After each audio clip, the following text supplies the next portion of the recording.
In today's video, we analyze one of the most shocking theories in finance, investigating a story that has the potential to shake the foundation of the crypto world. While many will call me crazy for even suggesting such an idea, I wouldn't be so quick to judge. My own opinion was quickly changed following some of the breadcrumbs left out there on the internet. Sometimes the truth is stranger than fiction, and as you will see, there is at least some evidence that this crazy connection exists. One that threatens the stability of Bitcoin, Ethereum, and various other popular cryptocurrencies. If this is proven true, nearly all cryptos would suffer a massive collapse in price. Before we start, I want it to be clear, this is nothing more than a theory, and as I go along, I want to analyze the situation from both sides, as a skeptic and as a believer. If you had told me just days ago that Tether is providing backdoor financing for the Chinese property sector, including companies like Evergrande, I would have called you crazy, but my opinion has changed rather quickly.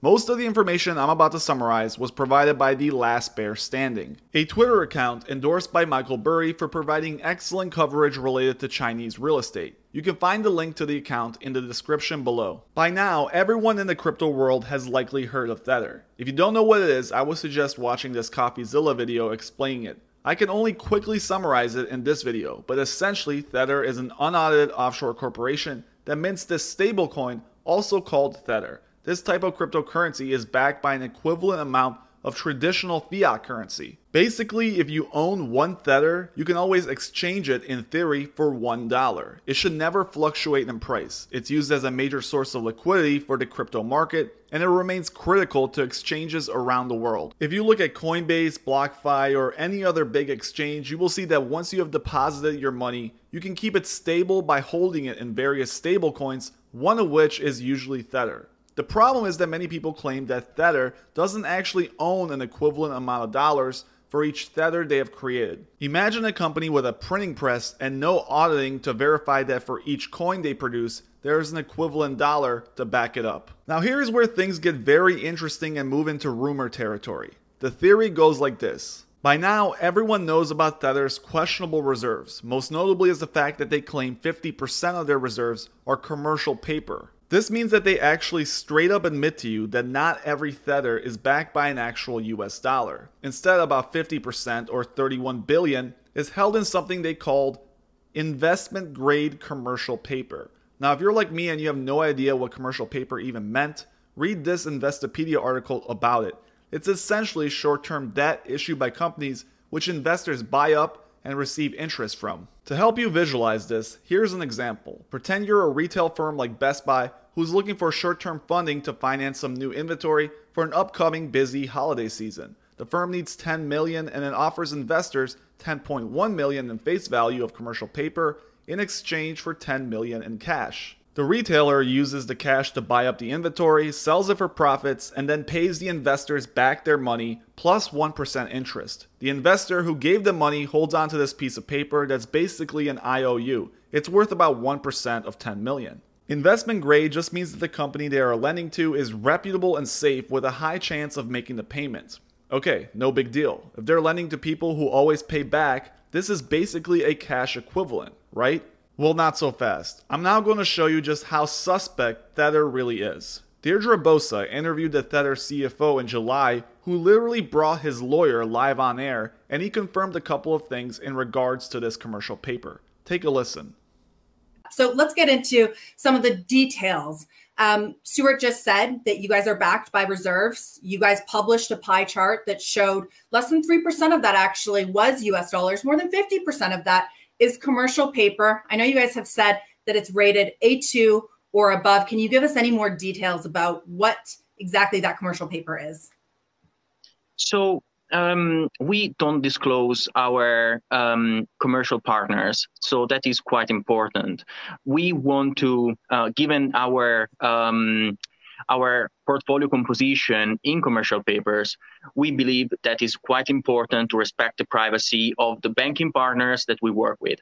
Also, you spoke about trust, and and the fact that volume is not a proxy for trust, but when an asset is not trusted, and Tether is trusted, when an asset is not trusted, it gets sold at any price, and yet Tether holds perfectly the $1 price on all the crypto exchanges. So I believe that it's important to underline how the broader community trusts us. So I wouldn't rely on.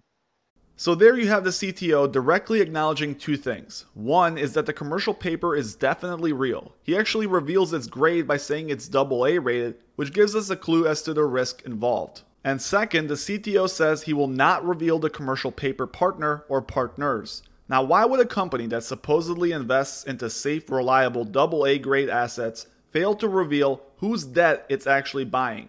Deirdre presses him for more answers in this next clip, and just listen to what happens. Yeah, that's fair, but isn't that trust a little bit fragile? You have major people, regulators such as Treasury Secretary Janet Yellen talking about the risks of stablecoin. You've got another Fed President, Evergrande, talking about the dangers of Tether. So is this not an opportunity to come on? I'm not going to ask for names, who exactly is in your reserves of commercial paper, but could you tell us a little bit more information? For example, is any commercial paper held in Chinese companies? Stu, you want to take this one? Yeah, absolutely. Deirdre, our portfolio contains international commercial paper. As you noted from our public disclosures, it is overwhelmingly rated A2 or better. And we think that's the key thing here. And we think that transparency with the market and how the market has spoken and decided here is what's really important and what's important for your viewers to understand. Of course, the lawyer handles this one, and he reveals another clue. This is international commercial paper, but refuses to directly acknowledge that it's from Chinese companies. So let's go ahead and make a quick assumption. If this wasn't Chinese and if the borrower wasn't questionable, they will be quick to say so. Why would you hide something positive? So with that information, we go further. One thing to keep in mind is that commercial paper is almost always short-term, very cheap funding for highly creditworthy companies. So rates are incredibly low and borrowing amounts do not fluctuate. But the weird thing is that Tether's reserves have exploded. They now hold over 60 billion in reserves, and if we take 50% of that, which is supposedly held in commercial paper, we get 30 billion. Okay, so who in the international world needs 30 billion of new money, is AA rated or has AA rated subs or banking affiliates, and is willing to pay a very high interest rate, and is desperate/shady enough to work with Tether? Well, that's where things get very interesting. Various news outlets reported that Chinese developers had 550 billion of commercial paper outstanding. Evergrande had 32 billion by themselves, but many think that the actual figure could be much higher. Now, in recent reports, Tether has directly stated that Evergrande was not a partner they worked with in the commercial paper space. But this is mostly legal trickery. What they need to do is state that they have not worked with not only Evergrande, but Evergrande affiliates or subsidiaries. As you're about to see, these shady development companies in China never actually work with lenders like Tether directly, because it's one, very suspect, and two, it doesn't look good when this guy begins poking around. This Reuters article describes the various ways Chinese developers use to get these shady loans, getting funding through affiliates and shell companies, which up until now did not need to be disclosed to regulators. When China brought down the hammer back in early summer 2021, we saw another event take place at almost the same exact time. Tether's printer continued to be unabated even long after BTC peaked in mid-April. In fact, 15 billion more Tether was printed between mid-April and its peak in early June, just at the time Reuters reported about Evergrande's commercial paper defaults on June 7th. It is not a stretch to say that liquidity issues at Evergrande could have impacted Tether's collateral, or a cutoff of Tether's financing caused the liquidity issues at Evergrande. But there is absolutely no direct evidence, only suspicious circumstantial timing. The Reuters article also mentions Evergrande's affiliate bank, Shengxing Bank, is under investigation for allegedly illegally loaning up to 20 billion to Evergrande via direct and indirect channels. Not even JP Morgan writes $20 billion loans, so how in the world does a relatively unknown mid-sized Chinese bank get that kind of money, and why is such lending now illegal? These connections and the timing just seems to raise a lot of suspicion. Then, in the summer, shortly after this, we get a number of prominent figures, including a Boston Fed president, Janet Yellen, and even Jerome Powell, warn us about stablecoins. On CNBC, even Jimmy Cramer publicly goes out on TV and states that his Chinese sources have told him that the commercial paper is in fact Chinese and that Tether is, quote, a ticking time bomb. A lot of people talking about the rewards of cryptocurrency. Not many talk about the risks. That's not the way we're going to approach this. The biggest risk to the cryptocurrency ecosystem right now, so-called stablecoins, are like Tether. These are the ones that are supposed to be pegged to something in the real world, like the US dollar. You probably think they are. Because most cryptocurrencies are too volatile to be used in actual transactions, lots of people swap between Bitcoin and Tether or Ethereum and Tether when they want to do business. I think they're much more like stocks, but people want to claim their currencies. And that's how Tether's become the third largest cryptocurrency. Why is this such a significant risk?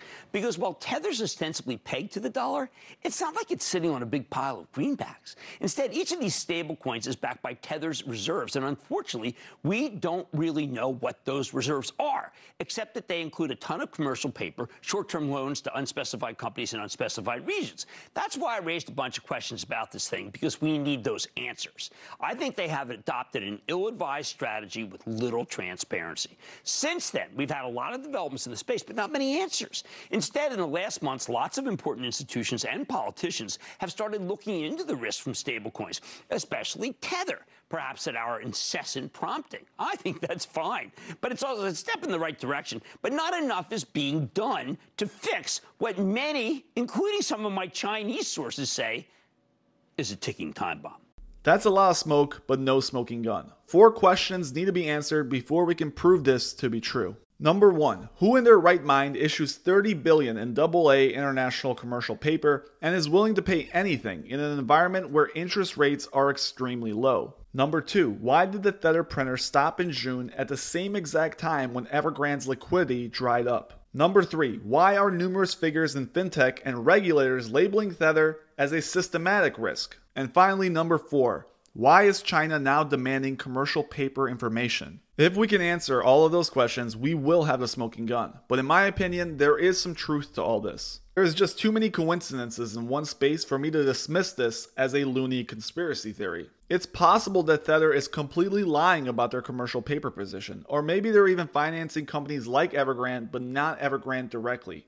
Either way, it's kind of baffling that people like Michael Batnick, who I regard as smart, intelligent finance personalities, dismiss this as if it was a flat earth theory. Well, we think they're cramming stablecoins with Chinese commercial paper.